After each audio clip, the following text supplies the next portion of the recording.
Prenatal development.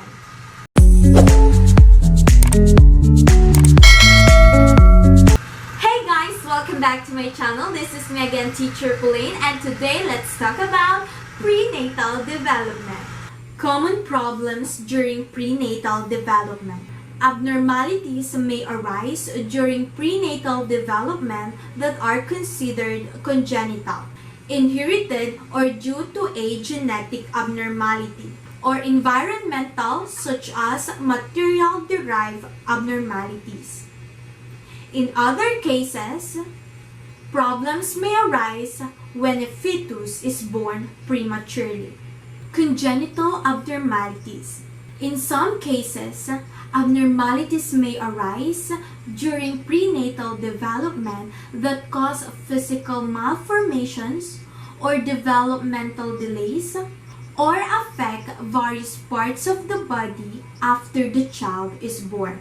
The cause may be a small mutation in or damage to the genetic material of cells, or a major chromosomal abnormality. Each normal cell has 2 copies, each of 23 strands, called chromosomes, of genetic material. And abnormalities can arise if there are 3 copies of a strand or only 1.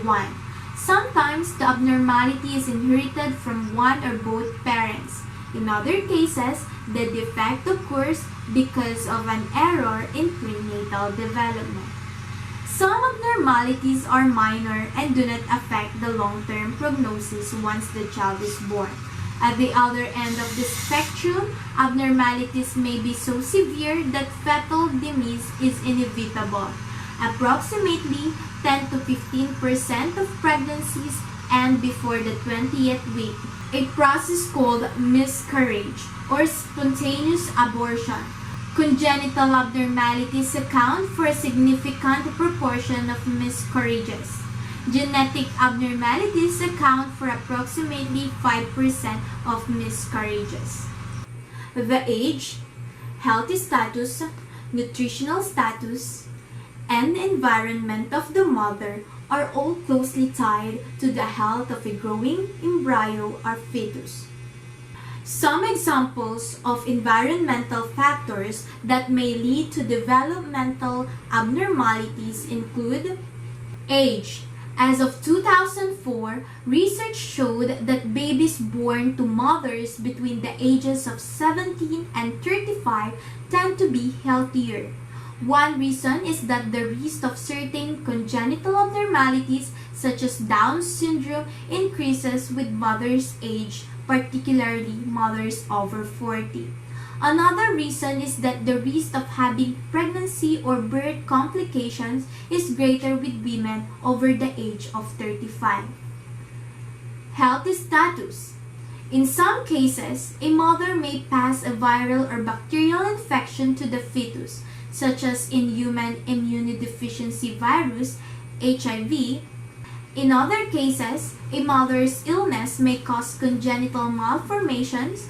An example is rubella, which can cause heart defects, deafness, developmental delays, and other problems in a fetus if the mother contracts it during pregnancy. Nutritional status. A well-balanced diet rich in nutrients such as folic acid, calcium, iron, zinc, vitamin D, and the B vitamins is recommended for pregnant women. Certain vitamin and mineral deficiencies can interfere the normal prenatal development. For example, a deficiency in folic acid during the early stages of pregnancy may lead to neural tube defects such as spina bifida. Mothers are recommended to eat approximately 300 additional calories a day above and beyond a normal non-pregnancy diet to support the fetus growth and development. Other environmental factors. Exposure to certain substances called teratogens, agents that may interfere the prenatal development during pregnancy may cause embryonic or fetal malformations. Examples of teratogens include alcohol, thalidomide, cocaine, certain seizure medications, diethylstilbestrol (DES), and the anti-acne drug Accutane. Prematurity. Advances in medical care have made it possible for many infants born prematurely to survive and develop normally. The earlier the gestational age, the greater the chance of death or significant medical problems. Whether or not a premature infant will survive is intimately tied to his or her gestational age. 21 weeks or less, 0% survival rate. 22 weeks, 0 to 10% survival rate.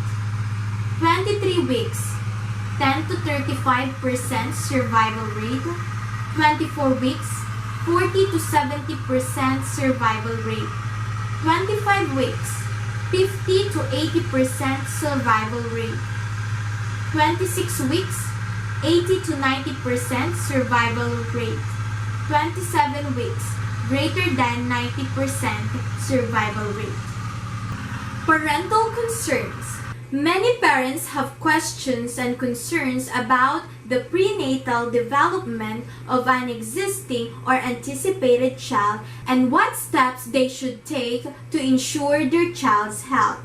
During prenatal visits to an obstetrician, a pregnant mother should be educated in proper nutrition and prenatal care. Often, prenatal vitamins are prescribed to avoid nutritional deficiencies. Prenatal testing is often recommended to parents-to-be as a means of assessing the fetus health and the risk of developing certain conditions. Some prenatal tests that relate to prenatal development are as follows. Blood tests to check for diseases that could affect the fetus, such as HIV, hepatitis B, or other sexually transmitted diseases.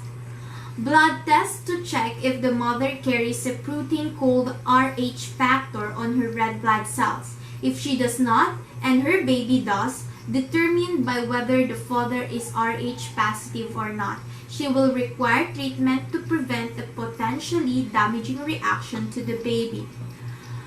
Chorionic villus sampling, a prenatal test that takes a tiny sample of the placenta with a needle to test for chromosomal abnormalities. Nuchal fold or nuchal translucency screening test, which measures a small space at the back of the fetus neck using ultrasound. Fetuses with larger nuchal folds have a greater risk of having a chromosomal abnormality. Amniocentesis, a test that takes a sample of the fluid that surrounds the fetus and the uterus to identify certain genetic disorders, congenital malformations, or the maturity of the fetus lungs. Thank you for listening. For more related videos about this topic, don't forget to subscribe to my channel. Bye!